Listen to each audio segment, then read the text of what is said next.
Good afternoon, everyone, and welcome to Get It Straight. This monthly meeting is hosted by your White Sands Residents Association, and we often invite members of administration to share information that's important to all of us. As usual, we begin with new residents and when their pictures become available. We have 3 new residents to share with you today. One you actually met last month. Gail Ulkema moved into 113 on April 14th, relocating from Piedmont, California. A native of Los Angeles, she graduated from UC Santa Barbara in anthropology before getting her teaching credential at UC Berkeley, Graduate School of Education, and then a PhD from Auburn University.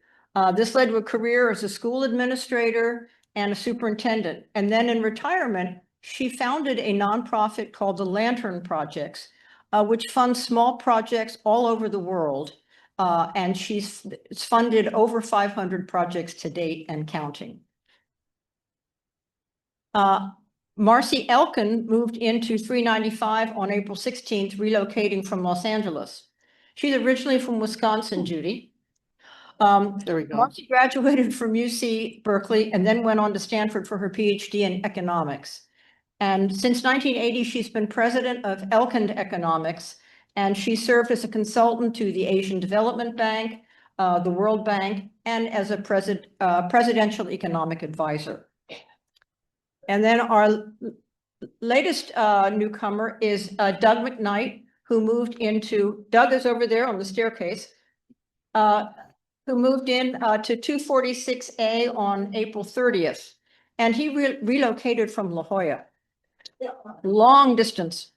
And he's been a member of La Jolla Presbyterian Church for over 50 years and has a lot of friends here already at White Sands. When you see these newcomers, please make them feel welcome. Speaking of newcomers, don't forget to make a reservation for the Downey Welcome Dinner on Saturday, June 13th. We will be welcoming residents who have arrived since April 2025. And Suze Klassen has arranged a very special post-dinner entertainment that you won't want to miss. So get your reservations in. We're already up to, I think, 136. Wow.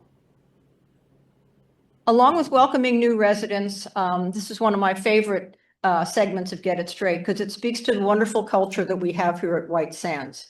We have one milestone this month. Annalyn Bellarmino marked 10 years as a charge nurse on May 4th. So when you see her, please thank her for her dedication to White Sands and its residents. A couple of announcements. The position of voting resident representative for the 5 former Southern California Presbyterian Homes Life Plan communities, otherwise known as Human Goods SoCal, will be opening up in February 2027 for a 3-year term. Irene Feller has been our representative for Human Goods SoCal for the past 6 years, and she is retiring from that.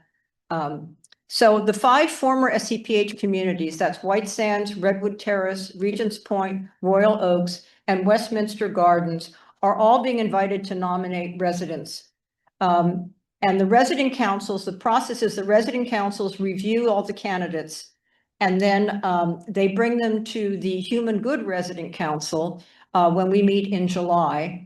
And then the 5 Southern California Presbyterian Homes communities will vote on which one or ones to put forward to the Human Good Governance Committee. Then they review the candidates and they forward a name to the Human Good Board. It's kind of a convoluted process. If you are interested in applying, I can put together I have an application packet that I can supply. Applications are due back to me by June 12th so that our council can discuss them when we meet on June 18th. So call me at 55200 or contact me by email, aholmesdev@spcglobal.net, and I will get you the packet.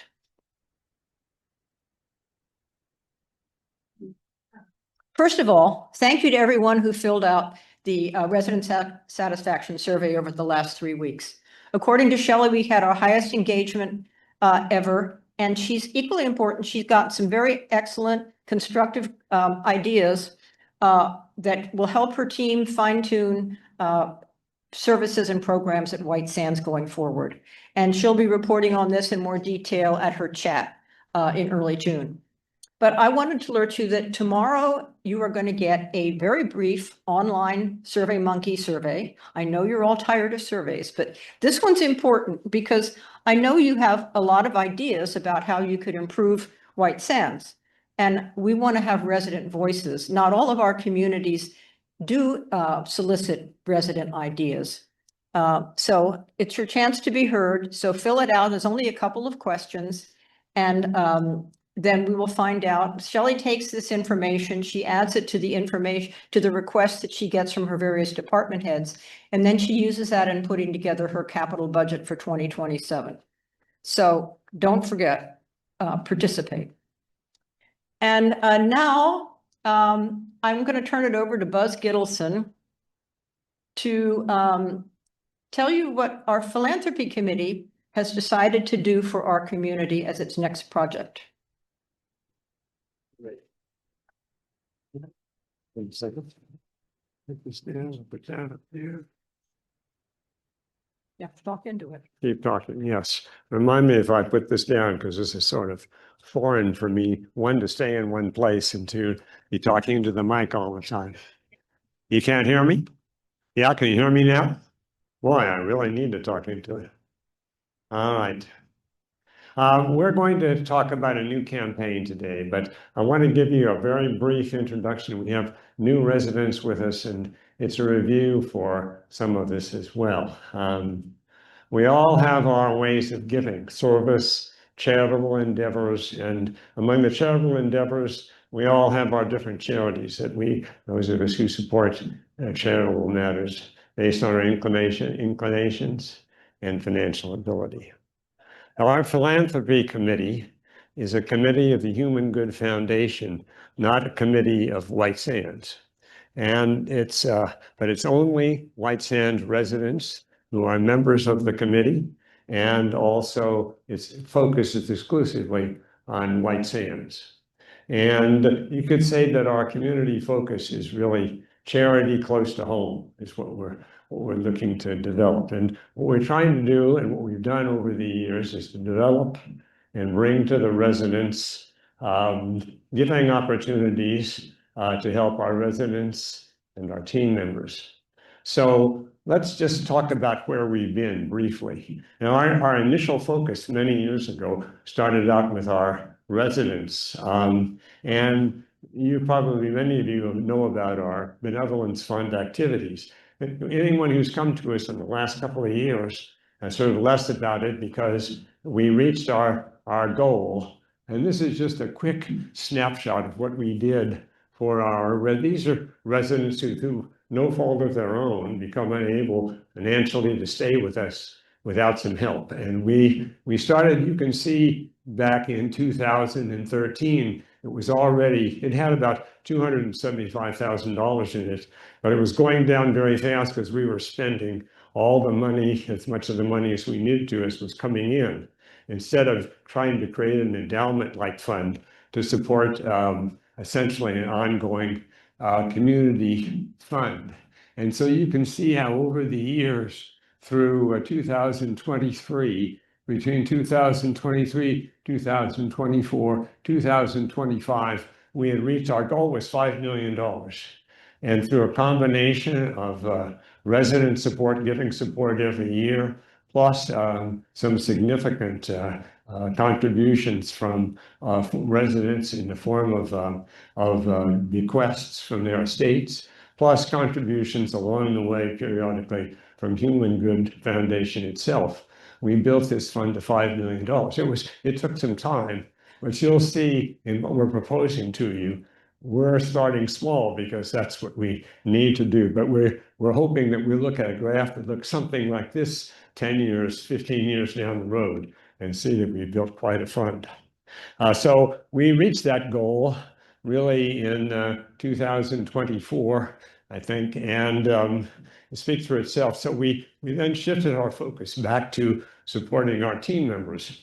Our support for team members had been there for quite a few years, and a couple of our residents started a fund to support the educational opportunities afforded to our team members, educational opportunities to increase their skills, new skills, etc. And that was the last year in mid-year campaign. We focused on that, and we went back to try and rebuild that fund, and we raised over $294,000 in the campaign last mid-year. And so we've made, of course, every year we make a contribution on behalf to support our team members through our year-end annual team member appreciation fund. And last year we reached an all-time high. We raised $294,000. So, and now of course we do every year. We basically have two campaigns a year besides that one, the mid-year campaign that we're going to talk about now, and the year-end campaign in the form of our team member appreciation fund.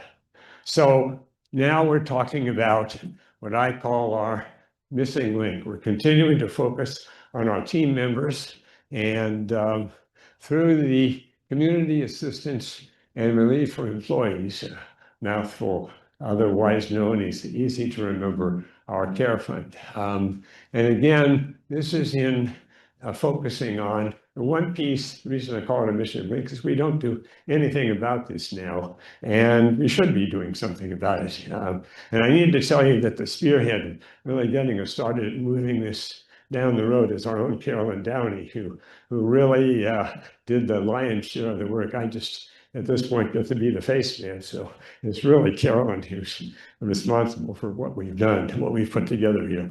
So moving right along, why the fund matters. Every day, we have dedicated team members who provide warmth and compassion. Some of this is just so obvious that we don't need to emphasize it, but you realize what this would be like without our team members, without good people who are not easy to find and not easy to keep given the circumstances of our immediate environment. Sometimes those team members, of course, like the rest of us, encounter unexpected hardships, which they can't always immediately provide for. I mean, we're talking about, if you think about it, many people, okay? Yep. Many people who don't have the kind of reserves that many of us would have to meet an immediate financial hardship.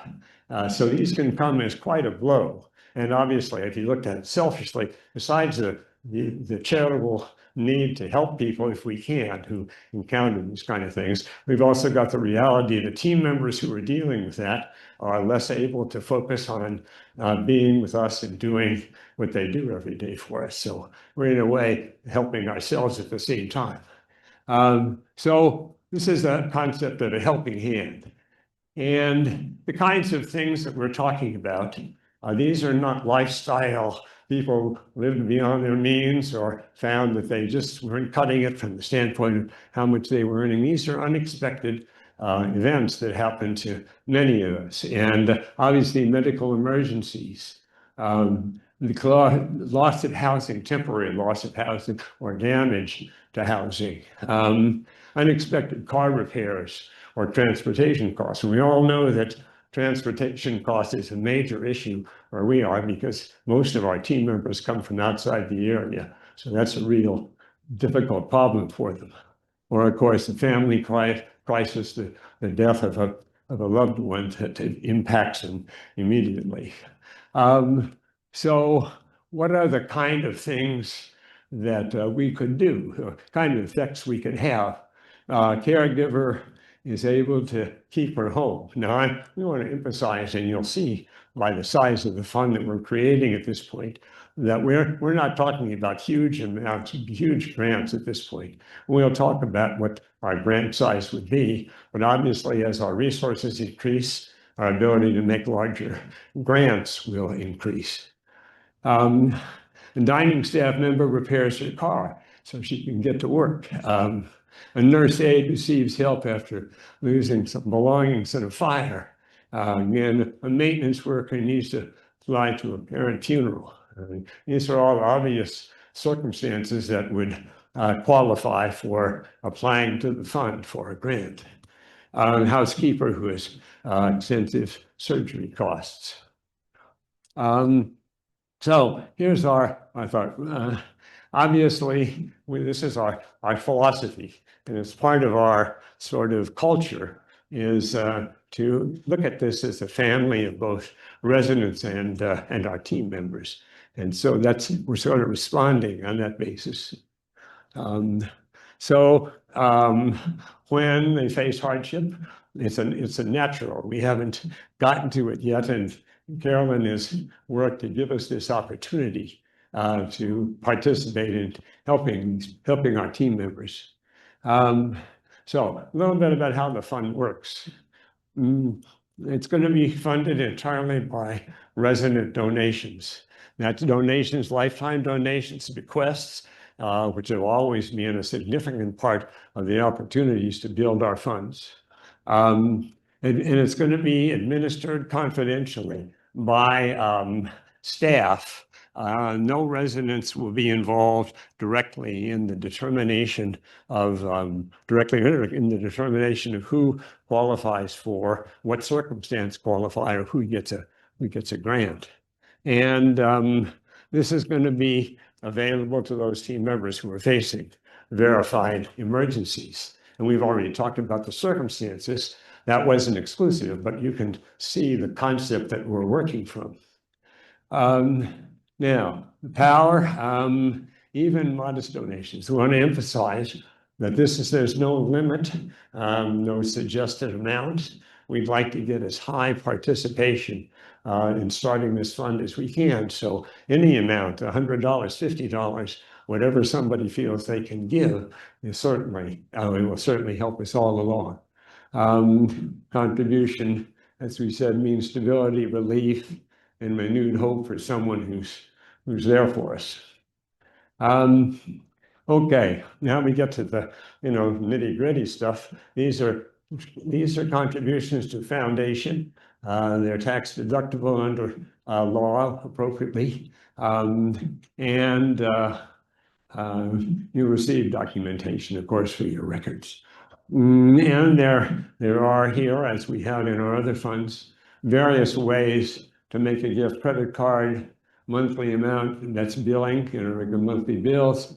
But you're going to receive a letter from members of the philanthropy committee and a giving forum that will give you the ideas. Those people who've been with us for a number of years have seen these in our mid-year and our year-end campaigns. Okay, our initial goal is just to raise $100,000.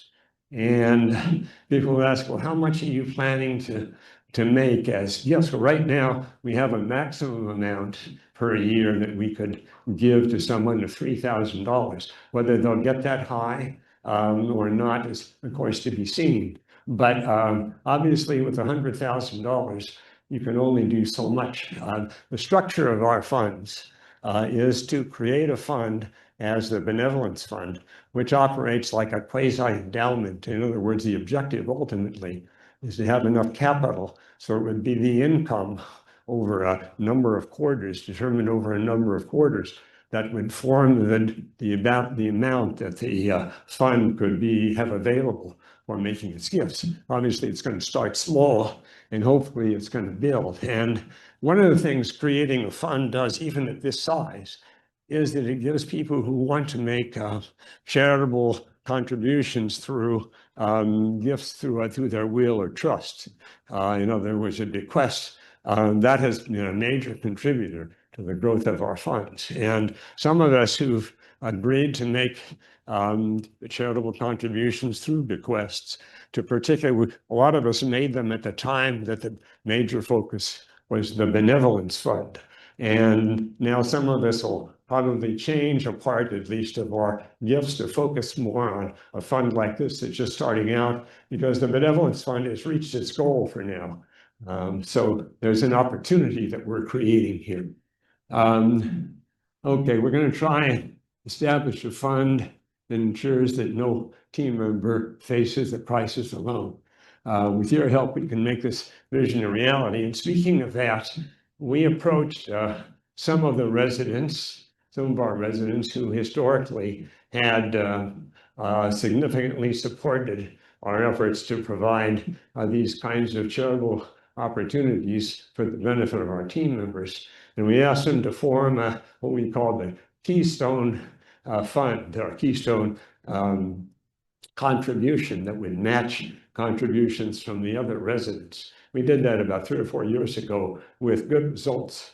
And so we asked the people in this group to commit to contribute $50,000, half of our goal for this year. And it would be matched by resident contributions. So hopefully the residents would contribute, the rest of us would contribute the additional 50K, and we make it to our goal. That's our objective. And I'm happy to tell you that those commitments have come in, and we now have commitments for the entire $50,000. So all we need to do is match that. Okay, so this is coming to the end here. This is a joint project, and we hope that as many as possible of us will contribute to it for this year's mid-year campaign. And that's just a thank you. And that's what our community is about, this notion of we're all in this together, and a community approach to ourselves and our team members. Thank you very much.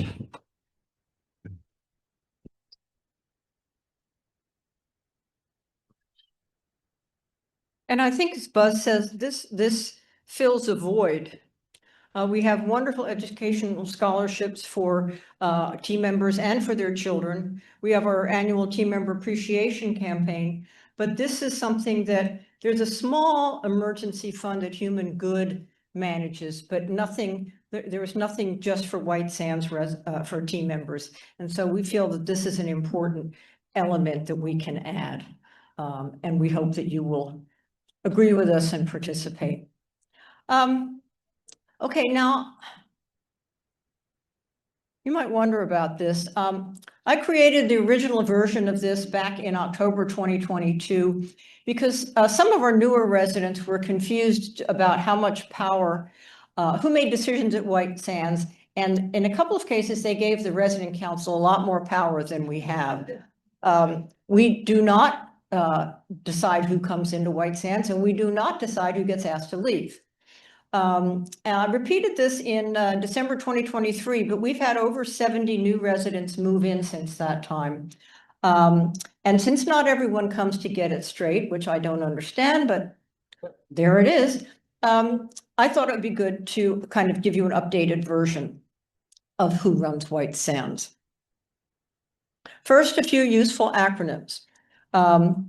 DSSCCCB is the Department of Social Services Continuing Care Contracts Branch. An RCFE, Residential Care Facility for the Elderly, that's what we actually are. Terrible name. CCRC is Continuing Care Retirement Community, which is what we are, but we like to call ourselves a life plan community. SCPH was the original, we're 6 Southern California Presbyterian homes, now 5. ABHAL, American Baptist Homes of the West, was whom we affiliated with in 2015. And of course, we are now all part of Human Good. White Sands is licensed by the State of California Department of Social Services Continuing Care Contracts Branch as a residential care facility for the elderly continuing care retirement community. This was made clear to us all when we signed our contracts to become residents at White Sands. And such a facility typically has multiple levels of care, but only independent living, assisted living, and memory support are covered under this license. And in addition, our executive director has a state license showing that she has completed the certification to run an RCFE. Now, skilled nursing, is ruled by a separate contract with the State of California Department of Public Health. And our Health Services Administrator, Venus Joe, also completed state certification as a licensed nursing home administrator.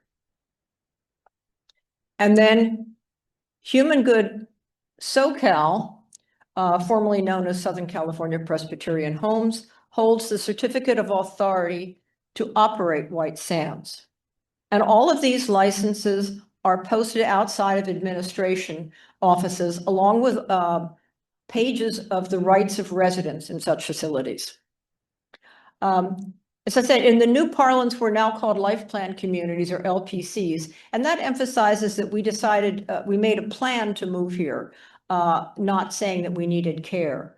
The majority of us move in as independent living, but with the comfort of knowing that if you or your spouse or partner needs a higher level of care, that it's here. So what is the role of administration? This chart shows the organization of the administration at White Sands. And there's a copy of this also posted on the bulletin board. And the yellow and the green people are department heads or supervisors. And these are the department heads. And under the leadership of our executive director, this team runs every aspect of White Sands operations. They're responsible from feeding us, keeping the lights on, keeping the facility clean and functioning, and keeping it safe according to the codes established by the Department of Social Services and Public Health. With approximately 270 residents and 250 team members, this is a very labor-intensive proposition. Part of keeping us safe is ensuring that we're in the appropriate level of care. And that's why we undergo an annual assessment. And I know many of us approach that with trepidation. But it's part of being in a licensed facility.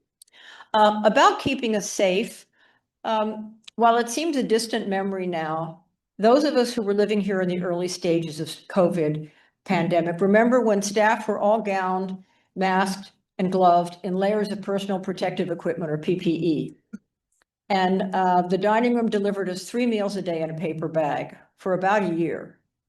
Our daily limo loop was converted to a shopping service so that we didn't need to go grocery shopping or to the drugstore. And the kitchen set up a pantry service so we could order eggs or milk. We were coddled beyond measure, while team members had to do all of those things for themselves when they left work and take care of their families. So White Sands was truly the safest place to be. And a fact that was borne out by the fact that we had virtually no cases, COVID cases among residents for most of 2020 and 2021. And no resident or team member died, although we did have team member families that had a lot of suffered greatly. So when you move into White Sands, you sign a contract and you receive a copy of the resident handbook. This provides general information, describes services provided, spells out policies and guidelines. Many of these policies are common across all Human Good communities. Things like no smoking, no firearms, no tipping of team members. Management can even take action about your driving if it becomes dangerous or erratic, and you putting the safety of you or residents at risk. And it's the responsibility of management to make sure that all of these policies are followed. There are also policies and expectations relating to the conduct of residents, family members, and guests. And these two are spelled out in the Human Good Care and Resident Agreements. Failure to abide by the rules and regulations may result in termination of your agreement. For the record, your resident council has absolutely no power over any of this. What is the role of Human Good? You saw earlier in a slide that the certificate of authority is issued by the State of California Department of Social Services to Human Good SoCal as the provider. And that is to enter into continuing care contracts to provide care to residents for a term in excess of 1 year in exchange for payment. How do we get here? In 1956, SCPH purchased this property and converted it to White Sands. 1957 to 78, 5 other CCRCs were added to that portfolio. In 2015, we affiliated with ABPAL, completed that in 2016, and were rebranded Human Good in 2017. 2019, we affiliated with Presby Inspired Life, which is now Human Good East. In 2022, we affiliated with Living Care Yakima, which is now Terraces at Summit View. We purchased Hillside in Minville, Oregon in 2023, and then in 2024, we completed the affiliation with Springhouse Senior Living in Boston. So as of January 2024, we became one of 23 life plan communities in 8 states owned and operated by Human Good. Human Good also owns and operates, or manages over 100 affordable housing communities in 5 states. But this division is totally separate. There is no overlap in terms of funding or costs. People get that confused, but we are a separate entity. Human Good is governed by a 7-member board of directors that oversees both the life plan communities and affordable housing in the Western United States. And several of these board members also serve on the Human Good East board that oversees similar operations in Pennsylvania. On the life plan community side, there are 12 life plan community governing boards. Those are shown here in blue. And each of them oversees from 1 to 6 life plan communities. And the Human Good SoCal is the one that I was talking about earlier that's looking for a resident representative. And these are the orange are the life plan communities under each of those boards.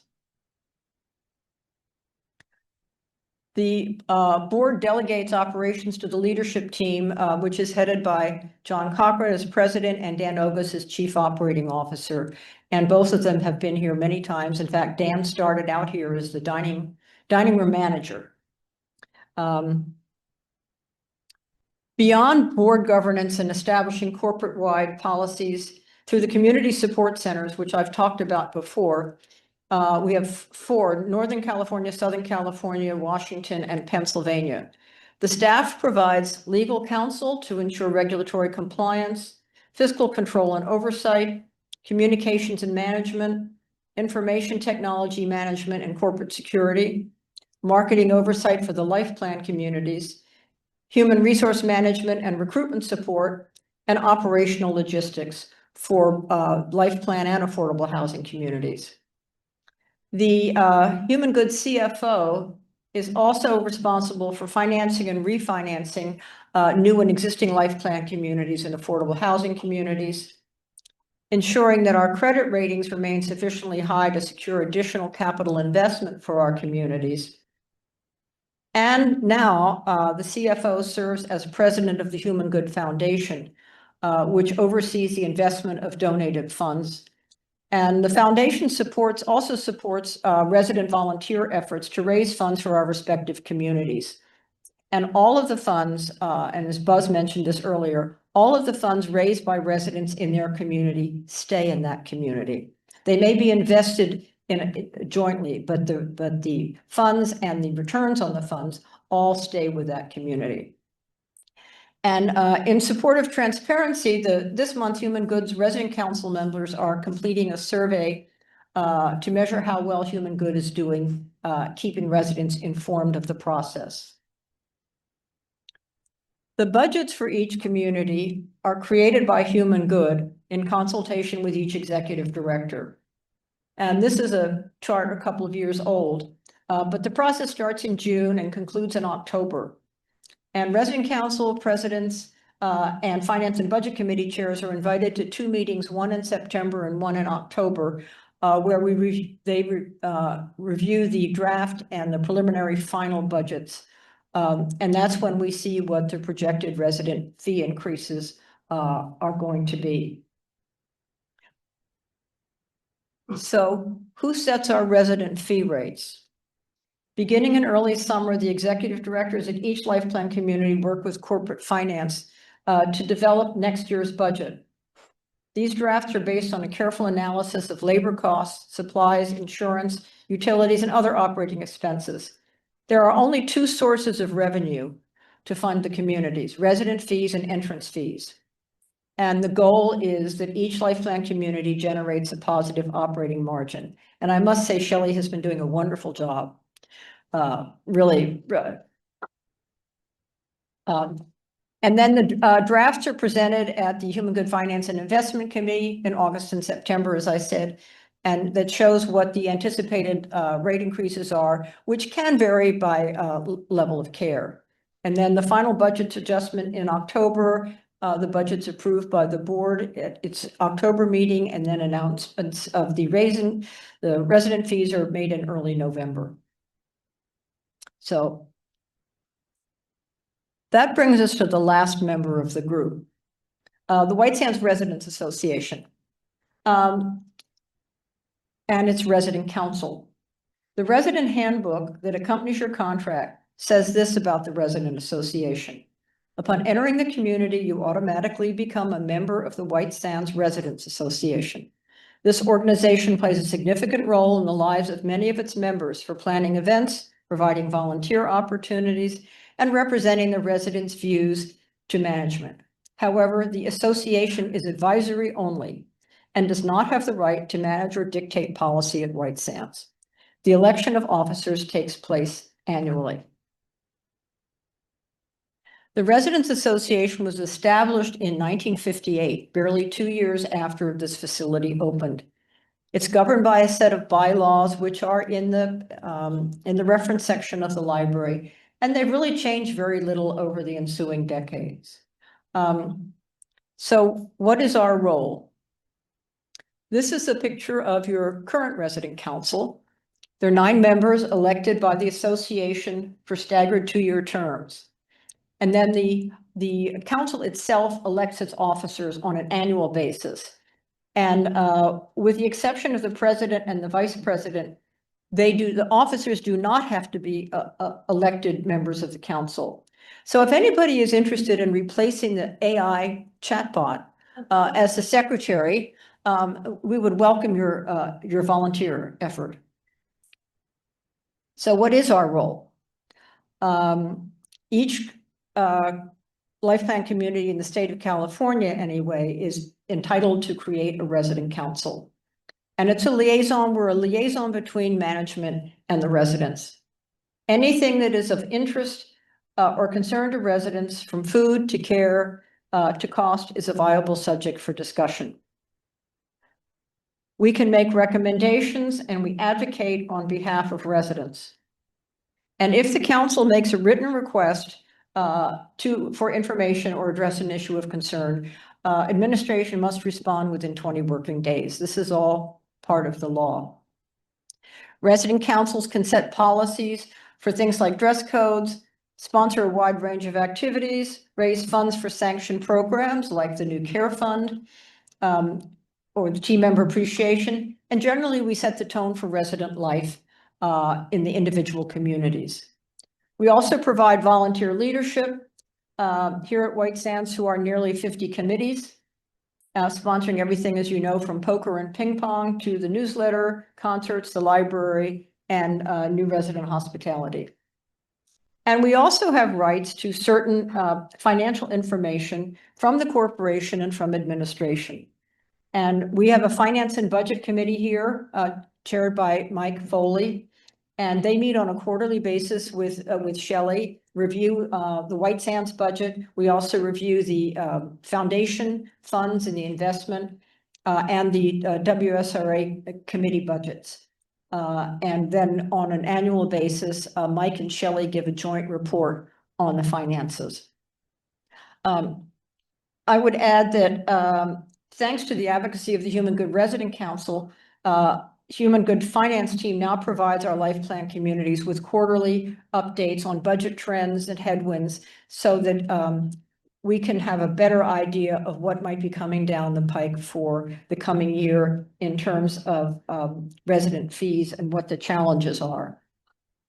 And I'd also like to point out that in addition to the resident handbook that you get when you move in, we've created this resident guidebook. I think we're the only community that has this, although Regents Point and Irvine is interested in copying it. And this is put out by residents for residents, like our newsletter.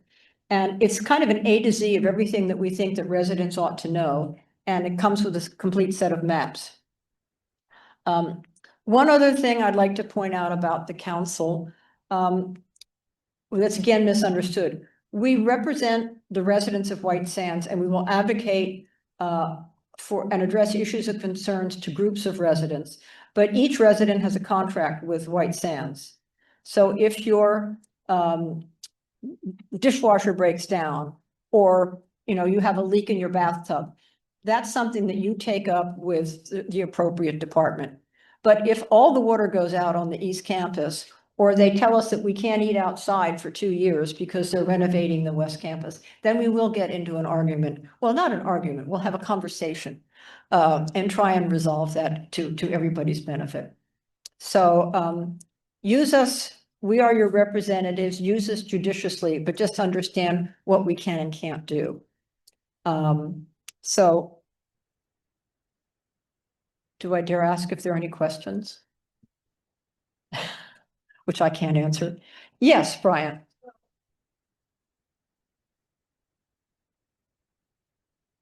So if I can get my acronyms right, there's this Southern California, Presbyterian Homes. and that's the one that owns the operation certificate for White Sands and some other communities.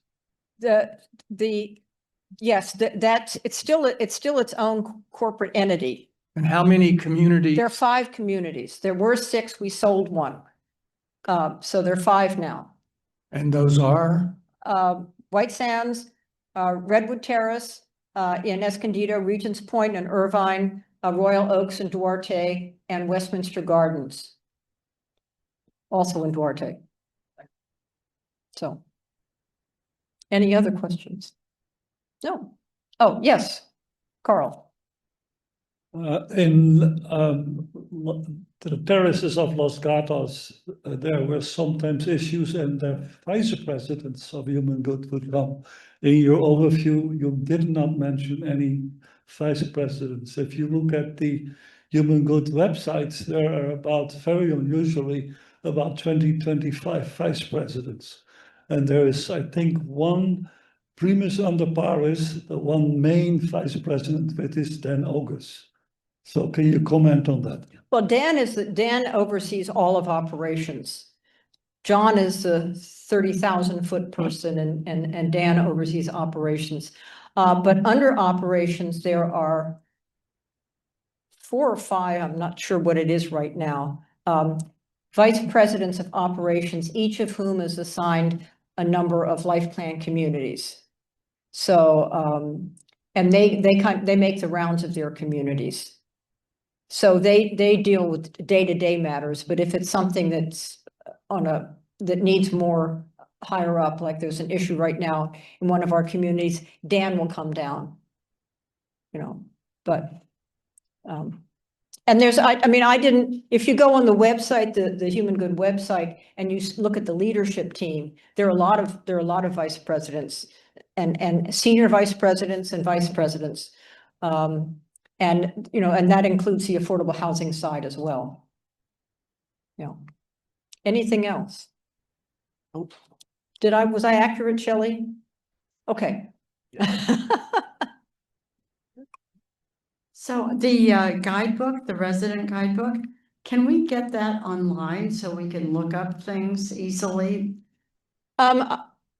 We could put, I guess we could put a PDF online. I don't want to put a Word document online because. No, PDF. Yeah. That would be perfect because, we have one, but I'm not sure where we put it when we moved in.